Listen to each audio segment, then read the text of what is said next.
In this episode, I'm going to give some framework as to what is a faith crisis. So stick around and we're going to tackle this difficult subject.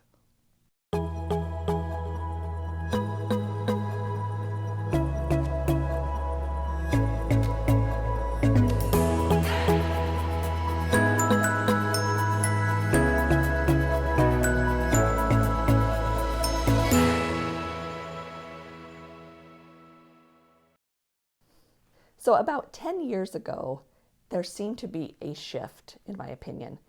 And the shift kind of started, some people had it a little earlier, but about 10 years ago, it kind of like started to grow exponentially. And I think it was a natural response to how our world has changed.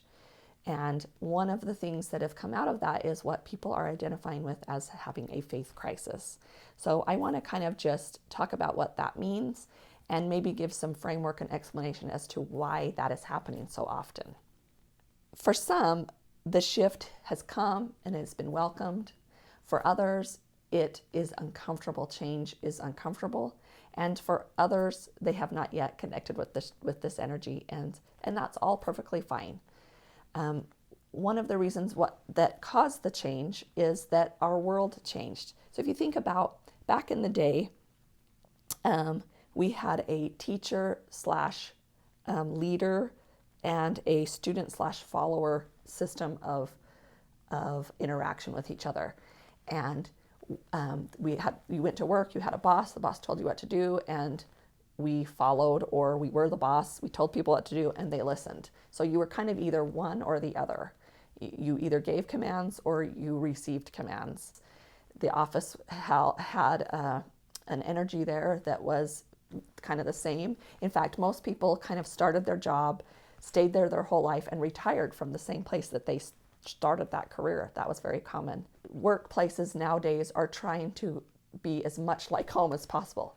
Food's offered, there's a place to rest, there's amenities there, and they offer benefits that make it feel homey. In fact, some people are working from home.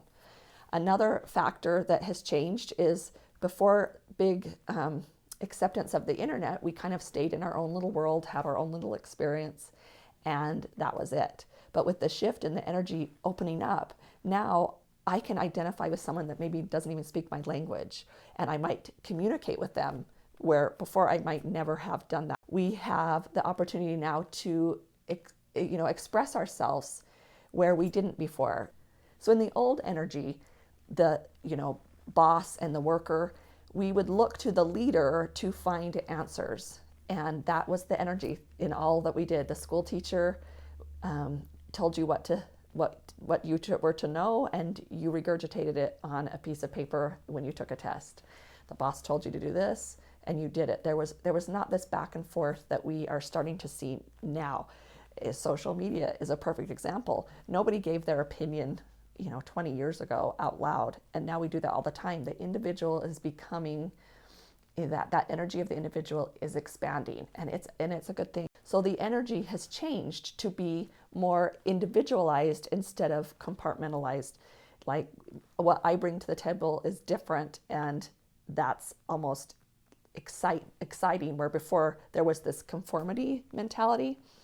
And so because of that change, it's kind of been upsetting. So some people have grabbed this energy and they have ran with it. Other people, it has been a little disruptive as change has happened, as this energy has invited us to be more of who we are as an individual. And there are some that have not connected to the energy, and that's okay too. It makes sense that all parts of our lives have been shifted around with bringing ourselves more to the table. And so it makes sense that religion has gone through this change as well. And it's a good thing, and we are going to partner together, and it's going to be great. So just stick with me as we work through and talk about some of these issues. In the teacher and student or leader and follower energy, the individuals looked for guidance from someone outside of themselves. And this new energy is giving us the opportunity to go up and within and really find out who we are in relationship to our faith and to God. As consciousness is rising, it's bringing the opportunity for us to see that our differences actually are an improvement to the whole. So where before there was this conform and we were in our own little sections and we all conformed and that was what we thought was whole.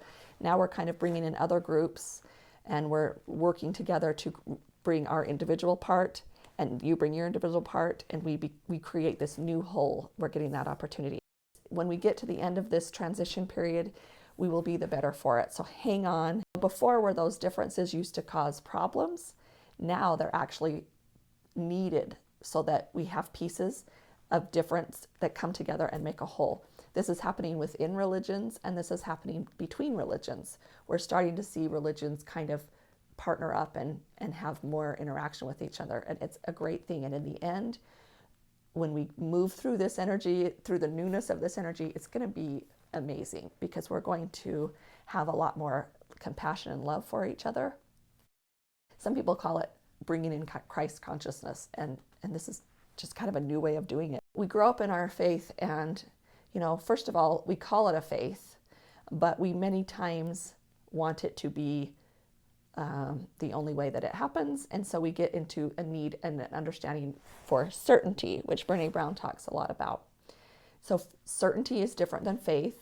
Faith is this is what I'm going to go with, and I have faith that it's enough, which is beautiful. That the energy of I'm going to go with this because it's the right one, and everything else is wrong. There's a little bit of disconnect in that energy. It's kind of fuzzy. So I like to say, this is what we call it, our faith. We just need to get back to the idea of it being our faith and not our certainty. That's one of the things that this energy is teaching. So people that are wanting certainty and all of a sudden the certainty is gone, it can be devastating. It can feel devastating. And I understand, and I am so sorry for the pain that might have caused you.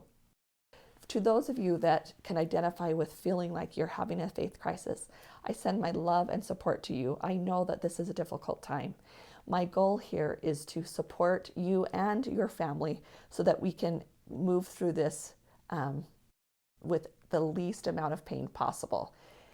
If there's nothing else you can hear from these episodes, I want you to know this is a welcomed change.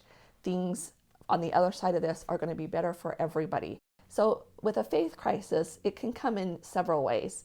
Now, most of you that will identify with a faith crisis, you have grown up in some kind of religion, which, let me just say, if individual things have happened and changed throughout our work and our interactions and our play, it's going to happen in religion. So this is just another piece of the evolution of life, and it is a great thing. So those that are struggling, there's a few different ways that people struggle. Sometimes we struggle with the religion that we grew up in, and we start to see some discrepancies in what we were taught and what is now being taught, or some things like that. And most people will identify that way, where they just start to see things from a different point of view and feel as if they aren't supposed to have their individuality, and that causes discomfort. There's also people that have loss. Sometimes with extreme loss, again and again and again, we start to have a faith crisis because we feel like we are not being heard by God, and it can cause discomfort within us, and it takes kind of the rug from underneath us, and that's really difficult. Both of these scenarios are very difficult on the individual and the families. Stay tuned, because next time I'm going to give you some ideas if you are going through a faith crisis, how you can be supported, and some steps for you to use to make the transition between following the crowd and finding your own path a little more comfortable. So stick around and make sure that you subscribe below so you don't miss it. We'll see you next time.